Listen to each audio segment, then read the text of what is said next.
पृथ्वी का नक्शा देखिए। आज हमारे पास गूगल अर्थ है, सैटेलाइट है, हम स्पेस से एक कार की नंबर प्लेट तक पढ़ सकते हैं। हमें लगता है कि हमने इस दुनिया का कोना कोना छान मारा है ना?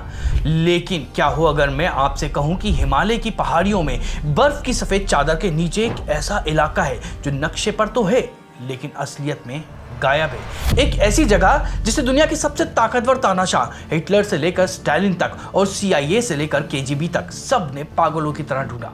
क्यों? क्योंकि पुरानी फाइलें कहती हैं कि वहां वक्त थम जाता है, वहां इंसान मरता नहीं है, वहां का विज्ञान हमारी आज की मॉडर्न साइंस से हजारों साल आगे है। पश्चिम इसे सांग्रीला कहता है, तिब्बत इसे संभाला कहता है और हम इसे ज्ञानगंज कहते हैं। लेकिन ये कोई कहानी नहीं, ये एक इन्वेस्टिगेशन है। आज हम उन फाइलों को खोलेंगे जो सदियों से धूल खा रही हैं। हम जानेंगे कि क्या नासा के सैटेलाइट सच में कुछ मिस कर रहे हैं और क्या 21वीं सदी में भी हमारे बीच में कोई ऐसा है जो उस अदृश्य दुनिया से होकर लौटा है।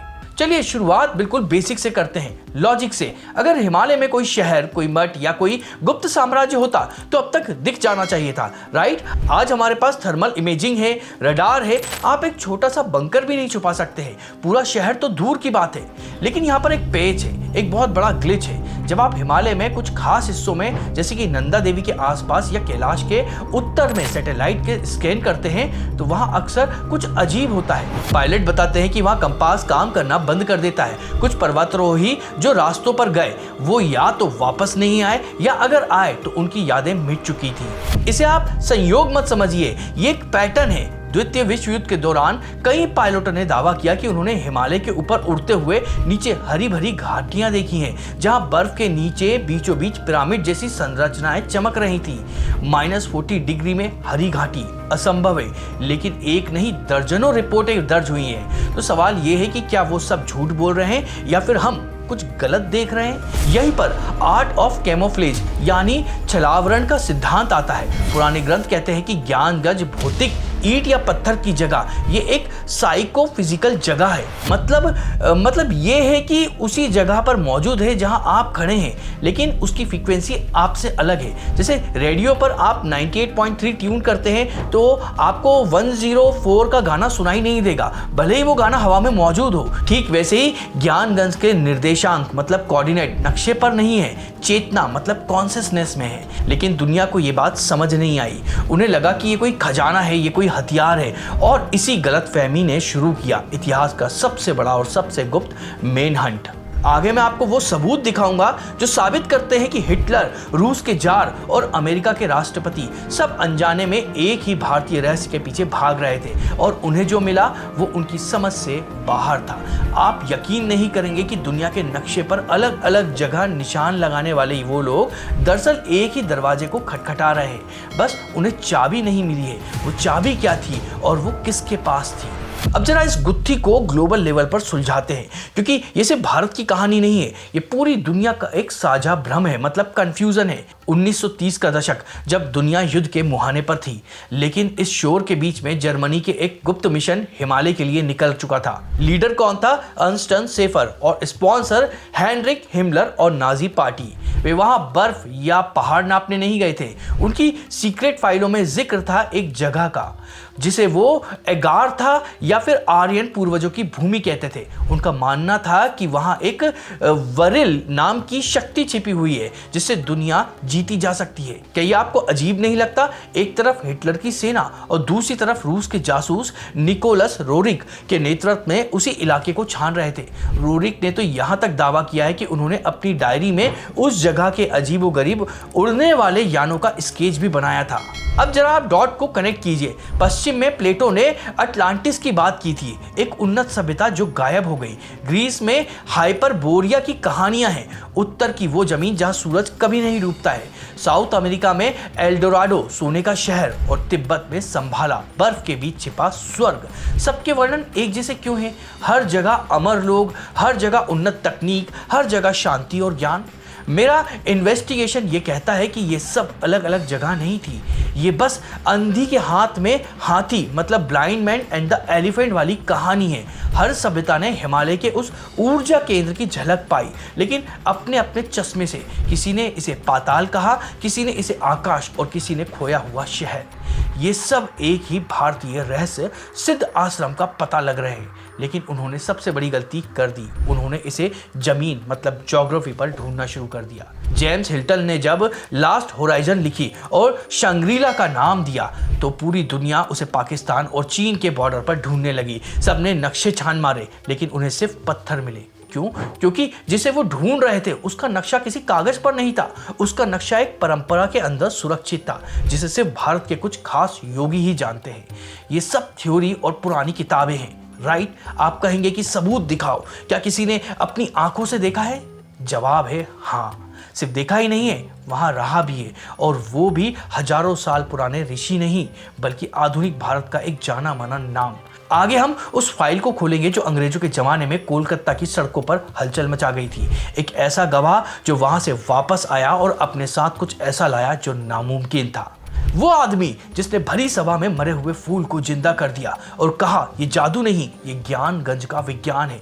कौन थे वो, और उन्होंने उस गुप्त दुनिया के बारे में क्या बताया जो नासा भी नहीं देख पाई? अब तक हम सिर्फ थ्योरी की बात कर रहे थे, अब बात करते हैं सबूत की। मिलिए स्वामी विशुद्धानंद परमहंस से। ये नाम याद रखिएगा, क्योंकि यही वो कड़ी है जो मिथक और वास्तविकता को जोड़ती है। 19वीं सदी के अंत में एक बंगाली युवक के रूप में उन्हें एक रहस्यमय साधु हिमालय की एक ऐसी जगह ले गया जिसका रास्ता कांटों या पत्थरों से नहीं बल्कि विश्वास से होकर जाता था। वो जगह थी ज्ञानगंज। विशुद्धानंद जी वहां 12 साल रहे। जब वो वापस लौटे तो वो बदल चुके थे। उन्होंने दुनिया को हैरान कर दिया। कोलकाता और वाराणसी में उन्होंने वैज्ञानिकों और डॉक्टरों के सामने सूर्य विज्ञान मतलब सोलर साइंस का प्रदर्शन किया। जरा सोचिए, एक लेंस जो सूरज की रोशनी का इस्तेमाल करके उन्होंने सबके सामने रुई को पत्थर में और मुरझाए हुए फूल को एकदम से ताजे फूल में बदल दिया। उन्होंने कहा कि यह कोई जादू नहीं है, वह क्रिएशन का विज्ञान है जो ज्ञानगंज में सिखाया जाता है।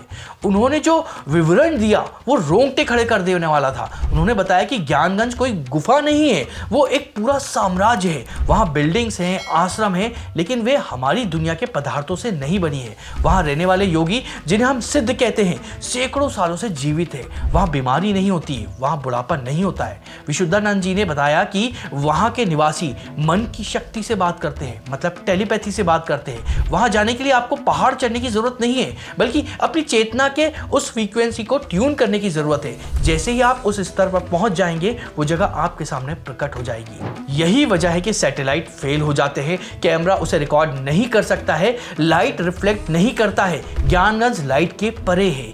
लेकिन यह एक बहुत बड़ा पेच है, एक बहुत बड़ा विरोधाभास है। स्वामी विशुद्धानंद और भारतीय योगी इसे ज्ञानगंज या सिद्ध आश्रम कहते हैं, जो हिमालय में कहीं छिपा है। तिब्बत इसे संभाला कहती है। लेकिन आप हिंदू धर्म ग्रंथ, खास तौर पर विष्णु पुराण और श्रीमद् भागवत पढ़ें तो वहां एक अलग ही कहानी लिखी हुई है। वहां लिखा है कि कलयुग के अंत में भगवान कल्कि का जन्म संभाला नाम के गांव में होगा। और मजे की बात है कि उत्तर प्रदेश के मुरादाबाद के पास सच में एक जगह है जिसका नाम संभल है। तो क्या हम सब गलत जगह ढूंढ रहे हैं? क्या संभाला हिमालय की बर्फ में नहीं बल्कि यूपी की धूल भरी गलियों में है? अगर वो यूपी में है तो फिर तिब्बत का संभाले का क्या? ये हिस्ट्री का सबसे बड़ा कंफ्यूजन है। दो संभाला या एक ही नाम के दो मतलब। आगे हम इस गुत्थी को सुलझाएंगे और जानेंगे कि कल्कि का अवतार असली कहां होगा। क्या प्राचीन ऋषियों ने जानबूझकर हमें कंफ्यूज किया, या फिर संभल और संभाला के बीच में कोई ऐसा कनेक्शन है जो हमारी आंखों के सामने होकर भी हमें नहीं दिख रहा है? सच आपको चौंका देगा। अब हम इस इन्वेस्टिगेशन के सबसे उलझे हुए हिस्से पर आ गए, द संभाला पैराडॉक्स। एक तरफ तिब्बती बौद्ध धर्म की काल चक्र तंत्र है जो कहता है कि संभाला हिमालय का एक रहस्यमयी राज्य है। यहाँ पर कुलिका नाम के राजा राज करते हैं और भविष्य में 25वें राजा रुद्र चक्रीन दुनिया को बचाएंगे। दूसरी तरफ हमारा श्रीमद् भागवत और विष्णु पुराण है जो साफ साफ कहता है कि कल्कि भगवान का जन्म संभाला ग्राम में होगा। और तीसरा सबूत है जमीन पर उत्तर प्रदेश का संभल जिला। यहाँ तो प्रधानमंत्री नरेंद्र मोदी ने भी श्री कल्कि धाम मंदिर की आधारशिला रखी थी। तो सच क्या है? क्या बौद्ध ग्रंथ गलत हैं? क्या हमारे पुराण गलत हैं? या फिर हम ही कुछ गलत समझ रहे हैं? आइए एक जासूस की तरह सोचते हैं। मोटिव, प्राचीन ऋषियों ने हमें कंफ्यूज क्यों किया? जवाब है, उन्होंने कंफ्यूज नहीं किया, उन्होंने हमें दो अलग अलग पते दिए हैं क्योंकि दोनों का काम अलग अलग है। पहला पता संभल, उत्तर प्रदेश। ये भगवान कल्कि की कर्म भूमि है, जहां भौतिक जन्म होगा उनका, जैसे भगवान राम के लिए अयोध्या और भगवान कृष्ण के लिए मथुरा। ये वो जगह है जहां अवतार का शरीर प्रकट होगा, इसलिए हमारे पुराणों में इसका स्पष्ट जिक्र है। दूसरा पता, संभाला हिमालय। यह भगवान कल्कि की ऊर्जा भूमि है, उनका आध्यात्मिक शक्ति स्रोत है। इसे ऐसे समझिए कि मोबाइल फोन बनता है फैक्ट्री में, लेकिन उसे चार्ज करने के लिए पावर स्टेशन की जरूरत पड़ती है। संभल वो फैक्ट्री है जहां अवतार का शरीर बनेगा, लेकिन उस शरीर में जो दिव्य शक्ति आएगी वो हिमालय के संभाला या ज्ञानगंज में आएगी। तिब्बती ग्रंथ ने उस पावर स्टेशन पर फोकस किया और हमारे पुराणों ने उस फैक्ट्री पर। दोनों सही हैं, बस उनके देखने का नजरिया अलग अलग है। अब सबसे बड़ा सवाल, क्या पुरातात्विक सबूत है? हाँ, 1990 में बेयुल पेमाको नाम की छिपी हुई घाटी तिब्बती ग्रंथों के अनुसार खोजी गई। इससे यह साबित हुआ कि प्राचीन ग्रंथों में लिखी गुप्त जगहों की बातें सिर्फ कहानियां नहीं, वे असली हो सकती हैं। लेकिन ये सभी जगह, शांग्रीला, एगारथा, संभाला, ये सिर्फ बाहरी नाम है। एक ही जगह के अलग अलग लेबल है। हिंदू योगिक परंपरा में इस जगह का असली और सबसे पुराना नाम है सिद्धाश्रम। अब आखिरी सवाल, अगर नाजी इसे नहीं ढूंढ पाए, मॉडर्न सैटेलाइट इसे नहीं देख सकते और इसका पता भी इतना उलझा हुआ है, तो आखिर ये है क्या? ये काम कैसे करता है और क्या हम वहां तक पहुंच सकते हैं? हमारी इस इन्वेस्टिगेशन का आखिरी चैप्टर आपको उस जगह की असली प्रकृति बताएगा। वो ना तो पत्थरों की है, ना बर्फ की, और एक ऐसी चीज से बनी हुई है जो आपके अंदर भी है। क्या ज्ञानगंज कोई शहर है या सिर्फ एक अवस्था? क्या ये एक दरवाजा है जो सही समय पर खुद से खुल जाता है? और अगर हाँ, तो उसकी चाबी क्या है? तो हमारी इन्वेस्टिगेशन का आखिरी पड़ाव, हमने नक्शे खंगाले, पुरानी फाइलें खोली, चश्मदीदों की गवाहियां सुनी और इतिहास के सबसे बड़े विरोधाभास को भी सुलझाया। अब सवाल सिर्फ एक है, आखिर ज्ञानगंज या सिद्ध आश्रम है क्या? इसका जवाब ना भूलोक में है, ना इतिहास में। इसका जवाब है विज्ञान में और आध्यात्म में। सिद्धाश्रम कोई भौतिक मतलब फिजिकल जगह नहीं है जिसे आप सैटेलाइट से देख सके या प्लेन से उड़कर पहुंच सके। इसे ऐसे समझिए, आपके चारों तरफ अभी वाईफाई सिग्नल है, रेडियो फ्रीक्वेंसी है, मोबाइल नेटवर्क है, लेकिन क्या आप उन्हें देख सकते हैं? नहीं। उन्हें एक्सेस करने के लिए आपको एक रिसीवर चाहिए, एक मोबाइल या रेडियो चाहिए। सिद्ध आश्रम भी ठीक उसी तरह काम करता है। वो हिमालय में उसी जगह मौजूद है जहां बाकी पहाड़ हैं, लेकिन वो एक अदृश्य ऊर्जा के पदार्थों के पीछे छुपा हुआ है। इसे पुराने ग्रंथों में कलात्मक छलावरण कहा जाता है। आधुनिक विज्ञान इसे शायद इंटरडायमेंशनल पोर्टल या वार्म होल की थ्योरी से जोड़ने की कोशिश कर रहे हैं, लेकिन हजारों साल पहले हमारे योगियों ने इसे डिकोड कर लिया था। उन्होंने कहा था कि इस पदार्थ को पार करने का तरीका कोई रॉकेट या मशीन नहीं, इसका रिसीवर है आपका अपना मन और आपकी चेतना। जब कोई साधक अपनी कुंडलिनी शक्ति को जागृत करता है और अपनी चेतना को एक खास स्तर तक उठाता है, तो उसका दिमाग उसकी फ्रीक्वेंसी उसको पकड़ लेती है, और जैसे ही फ्रीक्वेंसी मैच होती है, वो अदृश्य पर्दा हट जाता है और सिद्धाश्रम उसके सामने प्रकट हो जाता है। तो आखिर निष्कर्ष क्या है? ज्ञानगंज या सिद्ध आश्रम 100% वास्तविक है, लेकिन एक आध्यात्मिक आयाम है, कोई टूरिस्ट स्पॉट नहीं है। सांग्रीला या एगारथा या अटलांटिस, ये सब शायद इसी एक परम सत्य की धुंधली और अधूरी यादें हैं जो अलग अलग सभ्यताओं तक पहुंची हैं। कल्कि अवतार का जन्म संभल मतलब भौतिक स्थान में होगा, लेकिन उनकी शक्ति का स्रोत हिमालय का यही सिद्ध आश्रम मतलब आध्यात्मिक केंद्र होगा। ये जगह बाहर नक्शों पर ढूंढने के लिए नहीं है, ये अंदर अपनी चेतना को जागृत करने के लिए है। ये सनातन धर्म का वो अदृश्य पावर हाउस है जो हर युग में धर्म की रक्षा के लिए चुपचाप अपना काम करता रहता है। शायद हम और आप वहां कभी ना जा पाए, लेकिन ये जानना ही काफी है कि हिमालय की उन बर्फीली चोटियों पर एक ऐसी दुनिया है जहां समय और मृत्यु दोनों हार जाते हैं। एक ऐसी दुनिया जो बस सही चेतना को जागने का इंतजार कर रही है। अगर ये आपको वीडियो पसंद आया तो इस वीडियो को लाइक करिएगा। कमेंट को स्वैप करके एक नया हाइप का ऑप्शन आया है तो इसको हाइप भी जरूर करिएगा। हम इसी तरह के रोचक वीडियो बनाते रहते हैं, तो आप हमारे चैनल को सब्सक्राइब करके और भी वीडियो को जरूर देखिएगा।